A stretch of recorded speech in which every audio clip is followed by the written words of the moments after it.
36 व्यंजन थे, फिर भी माँ ने सूखी रोटी क्यों चुनी? ये कहानी सिर्फ एक माँ की नहीं, हर उस माँ की है जो चुपचाप सहती रहती है। मगर इस माँ ने सहना नहीं कहना चुना, और ये ज़रूरी भी था। चलिए जानते हैं कि क्यों। अंत में एक खास सबक देती ये कहानी आपको ज़रूर पसंद आएगी। बेटे ने बाहर बरामदे में शेड के किनारे एक गद्दा डाल दिया और माँ का सामान वहीं ज़मीन पर रख दिया। माँ, तुम यहीं सो जाया करो। सुमित्रा देवी ने अपना बिखरा सामान समेटकर बैग में रखा और टेबल पर रखी पति की फोटो भी उठा ली और बाहर निकल पड़ी। गार्ड को फ्लैट की चाबी दी और गोपाल दास जी के साथ कैब से स्टेशन आ गई। अब गोपाल दास जी ने सुमित्रा देवी को ट्रेन में बैठा दिया और कहा, पहुंचकर भाभी फोन कर देना। अच्छा भैया। और सुमित्रा देवी आ गई अपने घर। घर पहुंची, ताला खोला, तभी आहट सुनकर जेठ जी की बड़ी बहू आ गई। उसने सुमित्रा देवी के पैर छूकर आशीर्वाद लिया और बोली, चाची जी, आप अकेले कैसे आ गईं? अकेले दुकेले क्या होता है बहू, तेरे चाचा जी के दोस्त गोपाल दास आते थे ना यहाँ। हाँ हाँ, देखा है मैंने, बस उन्हीं ने ट्रेन में बैठा दिया और आ गई। अच्छा, आप हाथ मुंह धो लीजिए, मैं चाय नाश्ता ले आती हूँ। और हाँ, रात का खाना भी हमारे साथ ही खा लेना, अकेले बनाने मत लग जाना। इतना कहकर राधा बहू चली गई। चाय नाश्ता करने के बाद सुमित्रा देवी आराम करने लगी, तभी फोन बजा। उधर से बेटे रोहन का फोन था। माँ, ये फ्लैट की चाबी गार्ड को देकर कहाँ चली गई हैं आप? अपने घर आ गई बेटा। अपने घर? तो क्या यहाँ आपका घर नहीं था? नहीं बेटा, अपना घर तो यही है जहाँ मैं तेरे बाबूजी के साथ ब्याह कर आई थी। जिंदगी के इतने साल बिताए। ये अलग बात है कि तेरे बाबूजी पूरे सफर में मेरा साथ नहीं निभा पाए और बीच राह में छोड़कर चले गए, लेकिन सम्मान से जीना सिखा गए। वो हमेशा कहते थे, सम्मान से जीना चाहो तो नमक रोटी खाकर रह लेना, लेकिन अपमान सहकर मत रहना। इसीलिए बेटा, मैं अपने घर में सम्मान की सूखी रोटी खाकर रह लूंगी। तेरे यहाँ के अपमान के 36 व्यंजन भी मेरे लिए बेकार हैं। बहू तो बहू, तू भी मेरा अपमान करने में नहीं चूकता था।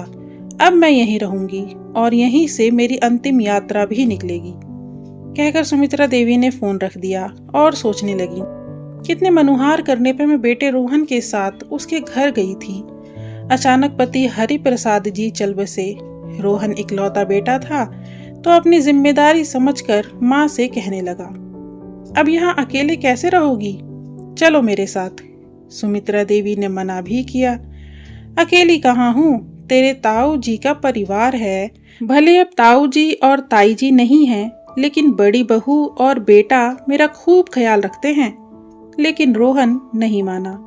हरि प्रसाद जी की किराने की दुकान थी, पैसा संभाल कर खर्च करते थे, कुछ बैंक में भी रखा था। वो सुमित्रा देवी से कहते रहते थे, अगर हम में से कोई ना रहा तो बैंक में कुछ पैसे हैं, जिंदगी चल जाएगी। लेकिन बेटे के बहकावे में आकर सब पैसे उसे मत दे देना, अपने लिए भी रखना। जेठ के बेटे बहू भी कहते रहते थे, चाची अब अलग क्या बनाती हो, हमारे साथ ही खा लिया करो, बुढ़ापे में कितना सा खाना होता है। जेठ के 2 बेटे थे। बड़े बेटे बहू बहुत संस्कारी और बड़ों को मान सम्मान देने वाले थे। रोहन के मनुहार पर सुमित्रा देवी रोहन के घर आईं। 2 कमरे के फ्लैट में समझ नहीं आ रहा था कि सामान कहाँ रखें। रोहन बोला, माँ अभी बैठो, मैं आपके लेटने बैठने का इंतजाम करता हूँ। अंदर जाकर रोहन ने काव्या से कहा, माँ को तो ले आया हूँ, पर जगह समझ नहीं आ रही। काव्या चिढ़कर बोली, जब पता था जगह नहीं है तो क्यों लेकर आए, अब खुद ही व्यवस्था करो। रोहन ने बाहर बरामदे में शेड के नीचे गद्दा डाल दिया। माँ, तुम यहीं सो जाना। दूसरे दिन सुबह काव्या ने देखा माँ सोफे पर सिकुड़ी पड़ी थीं। देखो, तुम्हारी माँ सोफे पर सो रही हैं, सोफा खराब हो जाएगा। माँ, सोफे पर क्यों सो रही हो? बेटा, वहां मच्छर बहुत थे और बारिश के छींटे भी आ रही थी। मैं आज फोल्डिंग पलंग ले आऊंगा, लेकिन देर हो गई थी, ना नाश्ता मिला ना चाय। दोनों ऑफिस चले गए। सुमित्रा देवी ने खुद चाय बनाई, बिस्किट खाए, दोपहर में 2 पराठे और अचार। शाम को दोनों आए, पिज्ज़ा मंगाया, खाया और सो गए। सुमित्रा देवी से किसी ने पूछा भी नहीं। 1 हफ्ता बीत गया। संडे को बाहर जाते समय सुमित्रा देवी ने पूछा, मेरे खाने का क्या होगा? आप अपने लिए बना लेना और घर की सफाई भी कर देना। 1 हफ्ता हो गया है, ढंग से खाना नहीं मिला। काव्या के पास समय नहीं है। सुमित्रा देवी समझ गईं, अपमान सहकर रहना बेकार है। तभी गोपाल दास जी का फोन आया और उन्हीं की मदद से सुमित्रा देवी वापस अपने घर लौट आईं।